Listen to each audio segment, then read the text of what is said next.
So, again, the reason somebody thinks a house is an asset is because they lack financial intelligence or low financial IQ. They may go on to Harvard or in whatever, but if you can't tell an asset from a hole in the ground, I don't know what the heck you can tell the difference of, you know? So, it's really quite simply, the most important word, for those of you in business or finance, know, the most important word is not income, expense, asset, liability. The most important word in the English language for the rich is a word called cash flow. You've got to know where the cash is flowing. So what a rich person is doing is controlling cash flow. So if money comes from an asset into your pocket, it's an asset. So very simply, when I was 9 years old, my rich dad said, assets put money in your pocket whether you work or not. Okay, repeat after me. Assets put money in your pocket whether you work or not. Okay? And very simply, liabilities take money from your pocket. Okay? So what does a liability do? It takes money from your pocket. Okay? So the way you know you have an asset or a liability is very simply this. If let's say you're married with 3 kids and all this stuff, and you stop working, the money coming in is money from an asset, and the money going out is money from a liability. So if you happen to have a little house sitting over here, and it's sucking cash out of your pocket every month, it's a liability. And that's what I was saying. And I got hammered for that in the press. Today, with the subprime mess, you know, it's proven that millions and millions and millions of people who thought they were buying the asset, the American dream, were really buying a liability. And it's not that real estate is good or bad. You see, on the other side of here, if you move this house over here, and every month after paying all your expenses, it puts money in your pocket, then it's an asset. So anything can be an asset or a liability. It's not real estate. It's nothing like this. You know, I write this book here, and it's, you know, been on the New York Times bestseller for almost 7 years now. And every year it puts several $100,000 in my pocket, whether I work or not. That's an asset. So anything can be an asset, you know. So when I was doing this talk in Singapore, and I said, how many of you can name an asset? And this woman raised her hand. I said, yes, what's your asset? She says, my husband.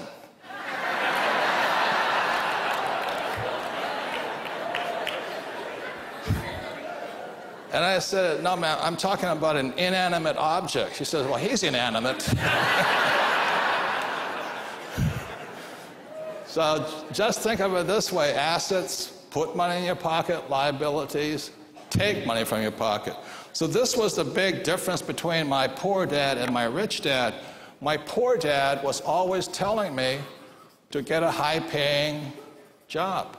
Now, nothing wrong with it. You got people like jobs and all this.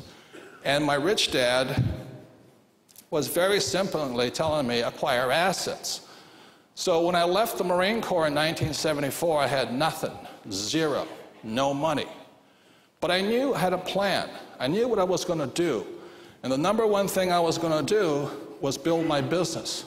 Second, I was going to buy real estate. And third, I was going to buy paper assets.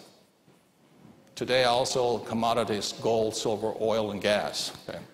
So all I work hard to do is build businesses, develop real estate, invest in stocks, bonds, and I have oil and gas, gold, and silver. That's what I work on. So what makes the rich rich is not the school they went to and all this. It's what quadrant, what do you work in? Do you work in this, or you work in here? Okay, so this is where financial IQ starts from, is I focus my time here. I don't care if I make any money. I really have very little interest in money. I want to acquire assets. And that's what my wife and I focus on.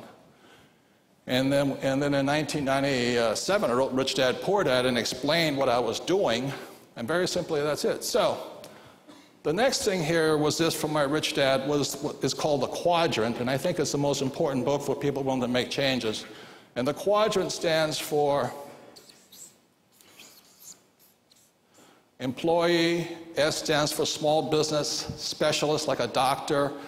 S for psycho. B stands for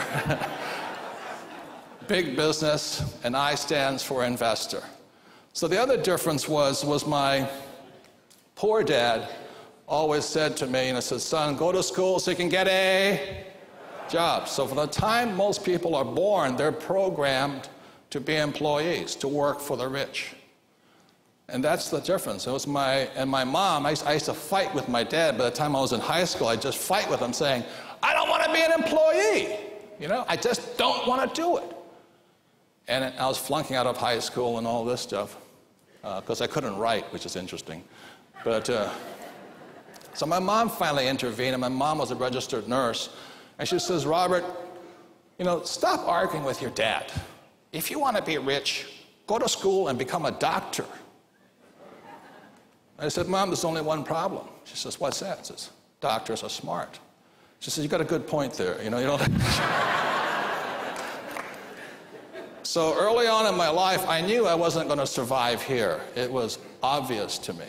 So I've only had a job for 4 years, and that was with Xerox. I went to Xerox for the skills, an entrepreneurial skill, learn how to sell. So on the other side of it, my rich dad says to me, he says, Robert, are you basically lazy? I said, yeah. And he says, are you incompetent? I said, yeah. And you're not very bright, are you? I said, no. He says, good, you'll do well in business here.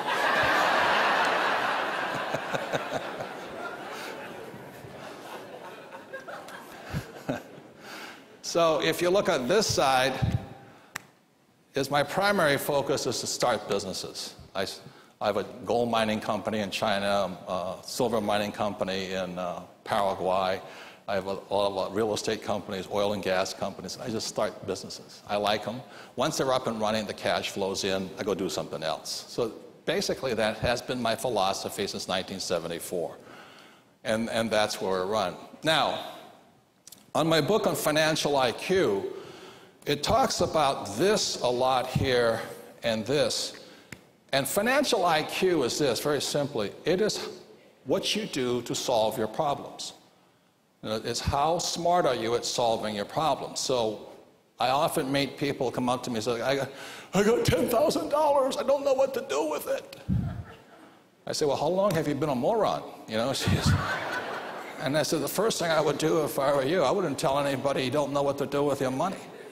Because if you start announcing to the world you don't know what to do with your money, there's a lot of people that will tell you what to do with your money and it's to put it into their pockets. So the problem here is this. So financial IQ is just simply how you handle your financial problems. Now you look at it this way, for many people, when they have financial problems, they get a second job. That's an employee's mentality. I don't get a second job, I start a second business.